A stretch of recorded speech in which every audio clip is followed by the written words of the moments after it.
love her with all my heart, and I want her home. Please come help find my sister. 8-year-old Lydia Horton is pleading for help. This is unreal. To find her 12-year-old sister, Adriuanna. This is the worst feeling I've ever had in my life. It was a missing child. I don't know whether she's safe, if she's okay, if she's here. Adriuanna has been missing now for over 24 hours. We're looking everywhere, every creek, every pond. And for her family, the worry is only growing. It's unreal. I mean, I feel for people when this happens because I've always been fortunate that it didn't happen to me. But now it's happened to me. Her family says it's out of character for her to get into a car with someone without permission. She don't get in a vehicle and go anywhere. What upsets me the most is she knew this fella. She played with this guy's kids. Several law enforcement agencies and hundreds of volunteers are covering a wooded area around Muddy Creek. Thank God that everybody's come together and looking for her. If it was my kid, I want somebody to help me. Searching by helicopter, ATV, with horses, using canines and on foot. We are going to stay at this as long as it takes. The search has gone on for hours, and as day turns to night, Adrianna's family continues to hope for a miracle. That's all I can do. If you lose hope, you lose everything. You know, we're here. We're looking for you. Don't worry, we will find you. System failed Adriuanna Horton. So we're going to go through this, and this is a case that's like hits close to home because I actually babysat this little girl when she was just a little baby. I am from this area. I know her parents. I know her family. I knew who the perpetrator was, kind of. I knew of him. I knew his family members. So it was just something that really just rocked this small town, Missouri. Okay, so here we go. Adriuanna Horton was 12 years old, and on the first day of school, August 19th, 2013, her and her siblings and her friends went to go play in Hazel Park. Hazel Park is like a tiny little park, like close to the family's home, and Golden City, Missouri is a very, very small town, y'all.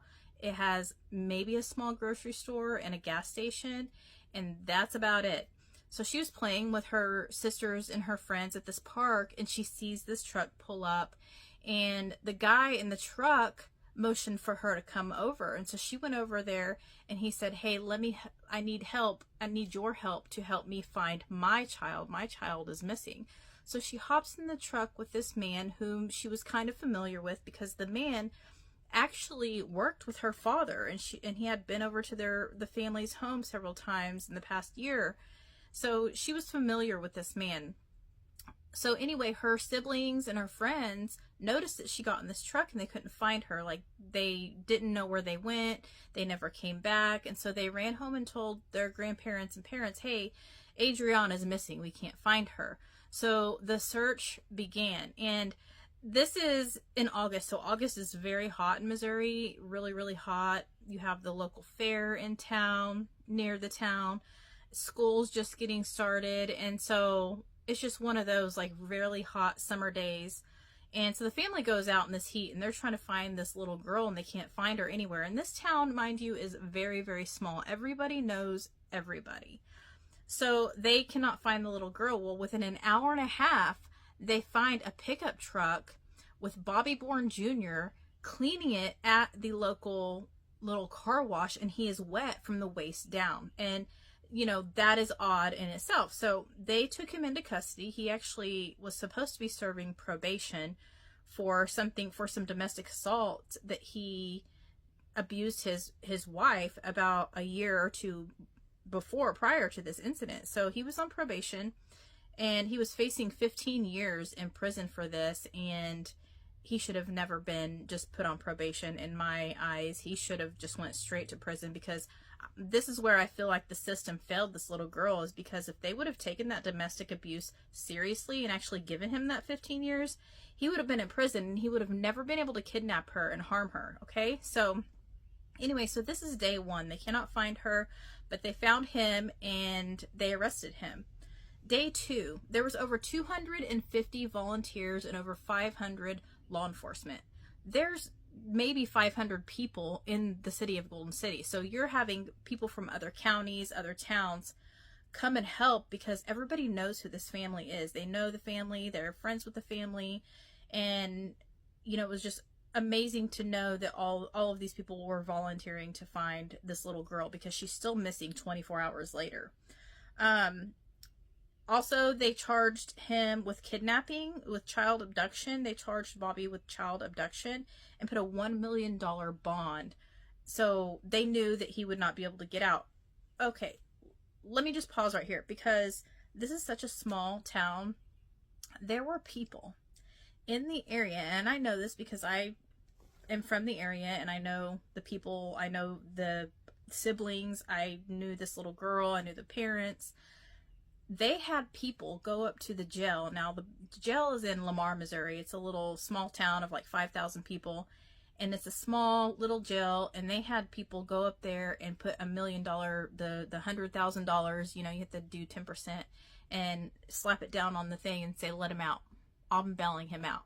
Now, he was not able to get bailed out that way because law enforcement knew, you know, what could have probably happened. They just knew. So if you're understanding what I'm putting down, he was not bailed out. He was actually transferred to a different jail in a different county, a bigger jail, because of the situation. You know, when people in the jail, in this small jail, there's multiple people in cells, and so they do have to protect the perpetrator also, and we'll touch on that a little later. So you have over 250 volunteers, over 500 law enforcement are like looking for this little girl. That was day 2. He slapped with $1 million bond, does not bond out, gets transferred to a different jail because he's receiving threats inside the jail and outside the jail. Day 3, you have all of these volunteers going back to this small town, Golden City, Missouri, looking for this little girl. They're on horseback, they're on ATVs, they're on motorcycles, they're in cars, they're on foot. They're just looking everywhere.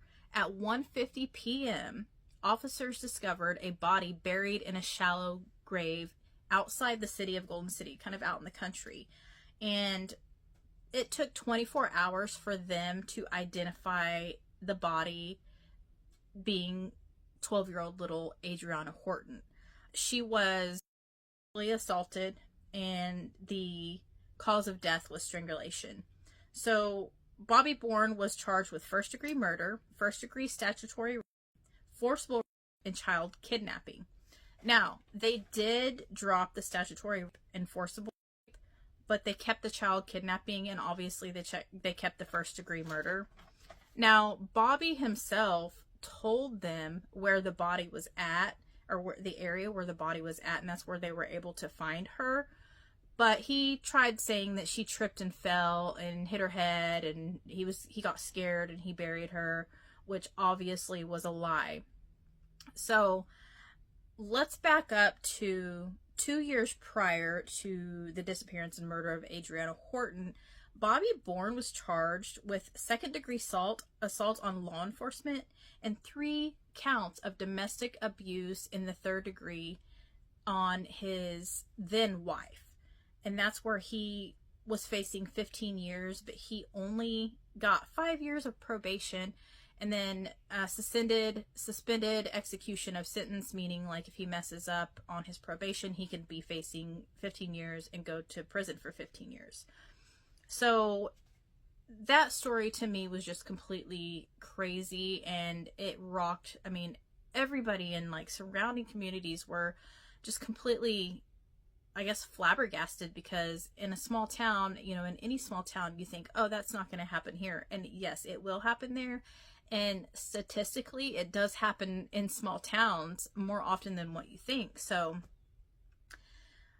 anyway, he ended up pleading not guilty, and he requested that the trial take place in a different county, which is Buchanan County, Missouri. His ex-wife actually testified that he was on drugs 3 days prior to the kidnap and the murder of Adriuanna Horton, and he was hearing voices, and he hadn't slept in 3 days. So he was basically in some kind of like psychosomatic crazy, I don't know what was happening in him. So basically what he said was he ended up 5 years later pleading guilty to the charge of first-degree murder and child kidnapping, and he basically said that he did it to seek revenge against the girl's father, because the girl's father, Adriuanna's father, and his then wife supposedly had an affair while he was doing 60 days in jail for a different charge. And to me, that's just crazy. Hey, let me go like kidnap this little 12-year-old girl and assault her and murder her because my wife and her father had an affair while I was in jail, supposedly. So to me, that's just like a stupid, crazy reason. And this guy definitely deserves to be in prison. So on July 13th, 2018, 5 years after the incident, Bobby Bourne pled guilty to the charges of first-degree murder, child kidnapping, and they also gave him the 15 years for the assault on law enforcement and the domestic assault on his now ex-wife, because he messed up. He ended up getting, like, when you go in and look at the court system, all of the paperwork and stuff, they put that he has 999 years in prison. Essentially 999 years equals he is serving life in prison without the possibility of parole. So knowing that this happened, and I know that's just kind of like a fast explanation of what happened, and you know, I will be inserting the videos and pictures and stuff of all this, but to me, I feel like the system did fail this little girl, because she could have been, all of this could have been prevented if he just would have went to prison for the 15 years and not just given 5 years of just probation. To me, I feel like the laws for domestic abuse should be harsher. I mean, three counts of third-degree domestic assault. So third-degree domestic assault is meaning that they did not put their life in danger, but they did put their hands on them. They assaulted them in some way, some form. But 3 separate counts, meaning that he did this to 3 separate people or 3 separate times. So you would think that, okay, one time you get 5 years of probation. The second time, though, really 5 years of probation. And the third time, only 5 years of probation. And that's 5 years total. That's not like 5, 10, 15. So it was stated that they thought that those assaults just kind of got swept under the rug, because he has a slew of other charges too. It's not just those charges, but he is now serving life in prison. And he did ask to be put in solitary confinement. So solitary confinement means that you're confined to your cell, individual cell, by yourself 23 hours a day, and you're let out by yourself for 1 hour a day to shower and do rec time.